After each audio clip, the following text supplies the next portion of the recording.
जंगल का भेड़िया, काला साया। शाम का वक्त था। सूरज दरख्तों के पीछे छप रहा था और गांव के अतराफ धुंध फैलने लगी थी।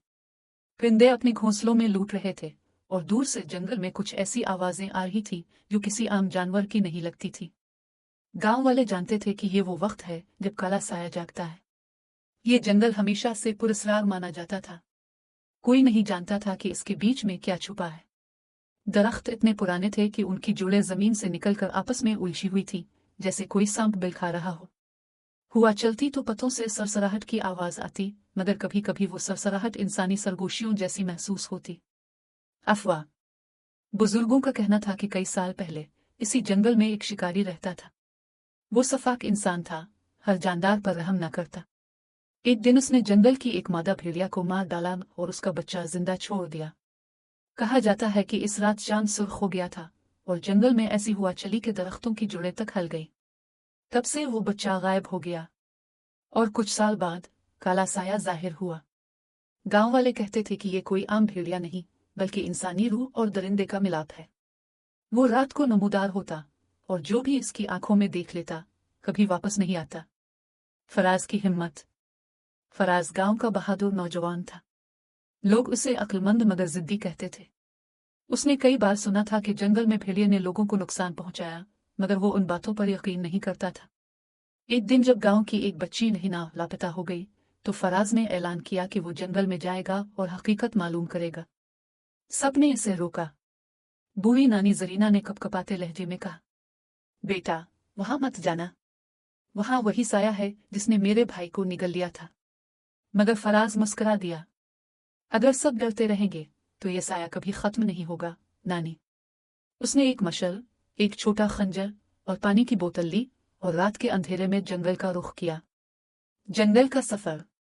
जंगल के अंदर दाखिल होते ही ठंडी हवा ने उसका इस्तकबाल किया। पत्तों की सरसराहट कुछ मुख्तलिफ थी, जैसे कोई पीछे पीछे चल रहा हो।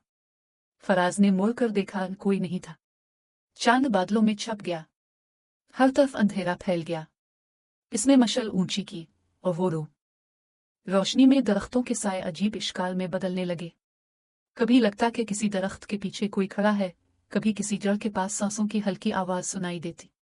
फराज ने खुद को मजबूत रखा और आगे बढ़ता गया। कुछ फासले पर एक छोटा सा तालाब था। पानी बिल्कुल साकित था, जैसे आईना।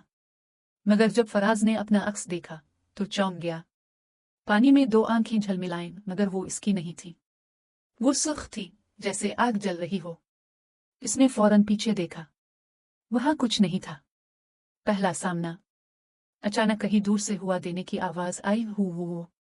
ऐसी आवाज जिससे पूरा जिस्म सुन हो जाए। दरख्तों के पत्ते कांपने लगे। फराज ने मशल मजबूती से थामी। फिर एक साया दरख्तों के बीच से निकला। वो ऊंचा, काला और अजीब सा झक्कर चल रहा था।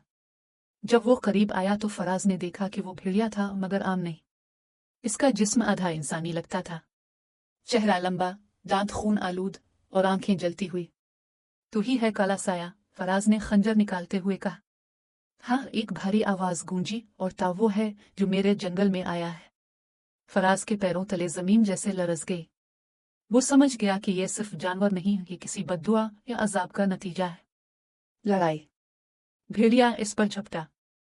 फराज ने खंजर से वार किया, मगर इसके जिस्म से खून नहीं निकला, बल्कि काला धुआं निकला। हर वार के साथ वो धुआं इसके इर्द गिर्द लिपटने लगा। मशल की लो बुझने लगी। फराज ने आखिरी कोशिश में मशल भेड़िए के मुंह पर मारी और एक जोरदार चीख गूंजी। दरख्तों के पत्तों ने जैसे चीख की बाजगश्त दोहराए। फिर हर चीज खामोश हो गई। अगली सुबह सूरज निकला। गांव वाले फराज को ढूंढने जंगल पहुंचे। दरख्त जले हुए लग रहे थे और जमीन पर सिर्फ एक खाली बोतल और आधी जली मशल मिली।